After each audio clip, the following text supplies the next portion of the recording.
अल्लाह पाक फरमा रहे कुल कह दीजिए तालो आओ, आप आओ, आतलू बेवाहिद मुतकल्लम का सिगा मैं पढ़ूं, नातलू हम पढ़े, आतलू मैं पढ़ूं, मैं पढ़ता हूँ, माँ वो कुछ जो हराम किया रब्बुकुम आपके रब ने अलैकुम तुम पर। ठीक है, आओ अब मैं आपको पढ़ के बताता हूँ कि आपके अल्लाह ने आपके लिए क्या कुछ पढ़ के क्या कुछ हराम किया है।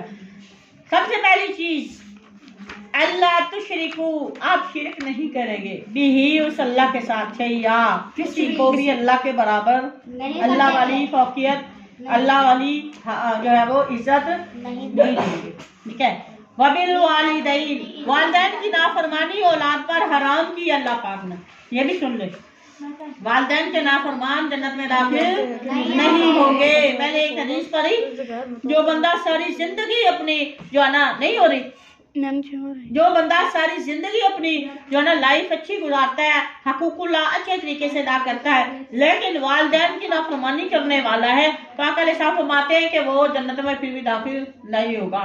एक आराफ नामी एक वादी है, आराफ नामी उस जन्नत और दोज़ख के दरमियान होगी, उस वादी में वो रहेगा, लेकिन जन्नत में फिर भी वो दाखिल नहीं होगा। याद रखे, वालिदैन का कहा माना करे।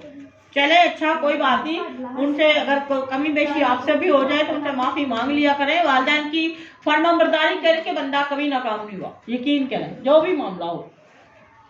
वबिल वालिदैन एहसाना, वालिदैन के साथ एहसान किया करें, अच्छा सलूक किया करें। वला आ गया फिर वही टॉपिक, वला तक़तुलू, ये औलाद को कत्ल करना ये भी आपके लिए क्या हराम किया अल्लाह पाक ने।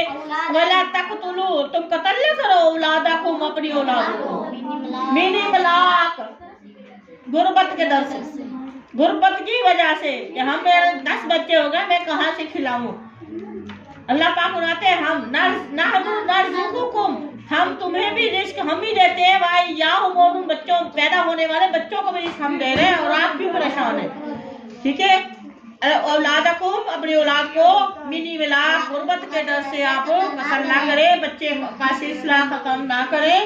मोस्टली लोगों में आजकल बाकी मुल्कों की तरफ देख देख कर ये पाकिस्तान में भी रुझान हुआ पड़ा है, जिसके 4-5 बच्चे होते हैं उसके बाद वो ऑपरेट करवा देते हैं, बच्चों का सिलसिले को खत्म कर देते हैं। तो ये अल्लाह के साथ नाउज़ुबिल्लाह मिन ज़ालिक